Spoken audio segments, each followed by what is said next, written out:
Hi, welcome to Rick's Corner. Every once in a while somebody crosses my mind from the past who's not with us anymore, and I remember the good times we had and I like to talk about them. I know you guys like to hear the stories of back in the day in Venice Beach at Gold's when life was really easy. There was no stress, we worked out, we laid in the sun, we went to the beach, we hung out on the weekends in the marina picking up girls and just having a great time. Many of the people are gone, they're not there anymore, and Venice Beach today is nothing like it was back in 1970.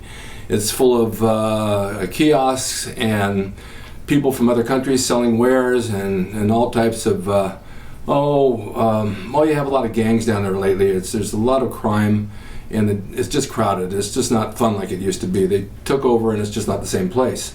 The weight pit is improved tremendously. They put a lot of money into it. But even as it was back in the day, it was still good. I mean, it was like $3 a year to work out there.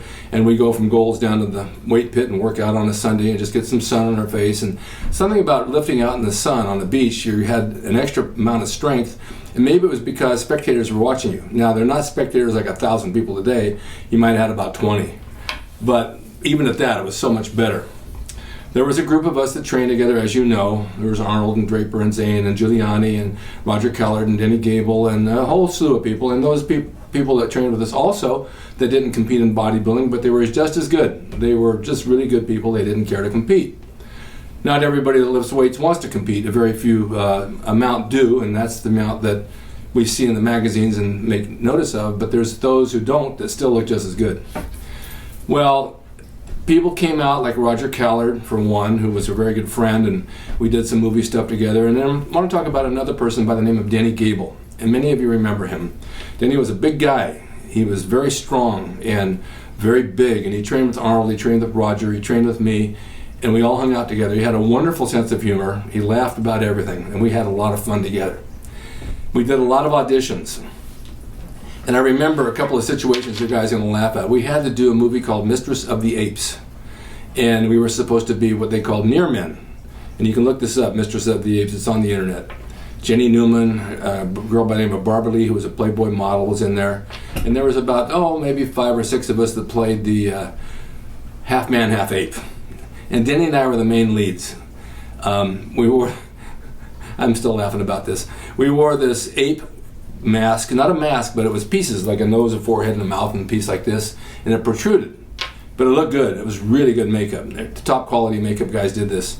And they would bring really good food on the set. And in order to eat, we literally had to take the food and throw it in each other's mouth because we couldn't move our lips up and down to chew the food because they stuck out so far. And then at the night when we take all the makeup off, all this rice would fall out all over the place, and food that got stuck in between our lip and the makeup.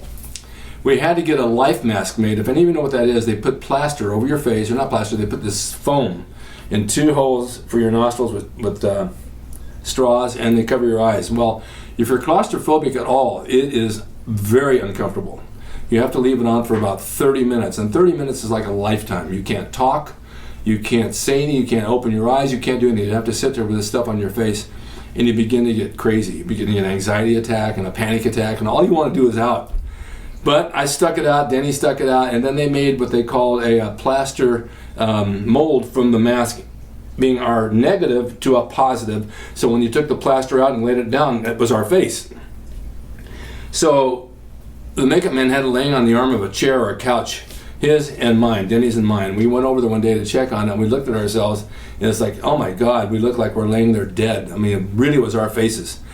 Really weird to see yourself looking like that, and it looks just like you. So we laughed about it. We did the movie, and the movie was shot out in Malibu Mountains, and we got paid a pretty decent amount for doing this. So we're running up and down the hills with this little loincloth on, as you see in the photos, and we got axes in our hand with a rock and stuff, and we're chasing jackrabbits, and we hold the rabbit up, that's going to be our dinner. I remember wearing shower thongs, and I slipped and fell down the hill, and I cut myself up pretty good. And then Denny and I had to have a fight over the girl, the blonde. We're going to fight and see who wins. And I won the girl. It's in the movie if you ever want to watch it. I won the girl, and I'm in a tent with her, and I'm supposed to be getting ready to do the thing with her, and the producer's laying on the other side of her. And he's looking at me, and he says, this is how I want you to do it. And he starts rubbing her boobs and doing all this shit. And she's like, why is he doing this to me? He's showing me what to do. Like, I don't know what to do. Come on.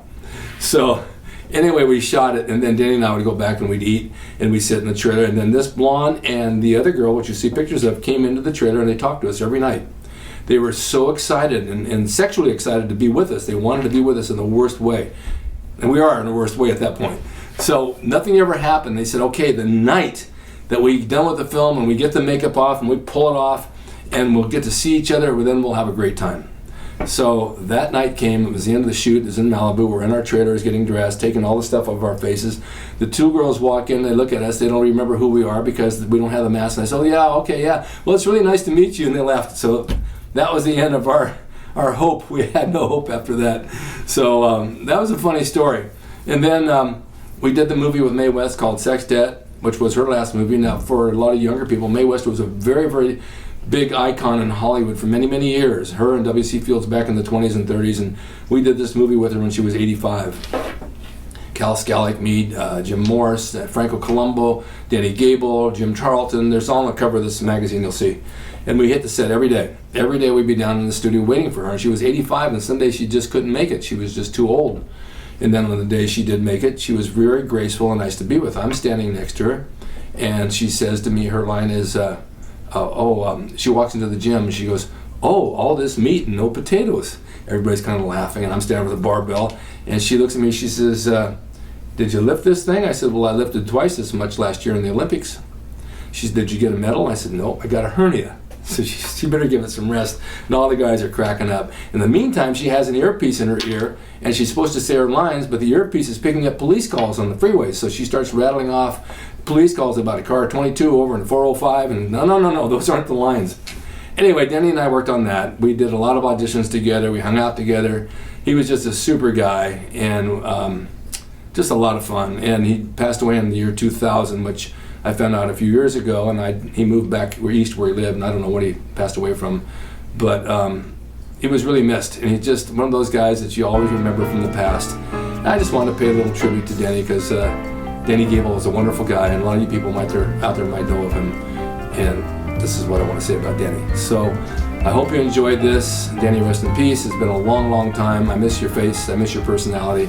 I miss just being around you. You were an awesome guy, and thank you guys for watching Rick's Corner. See you next time.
Drasin.com. He is the equalizer, baby. See you next time.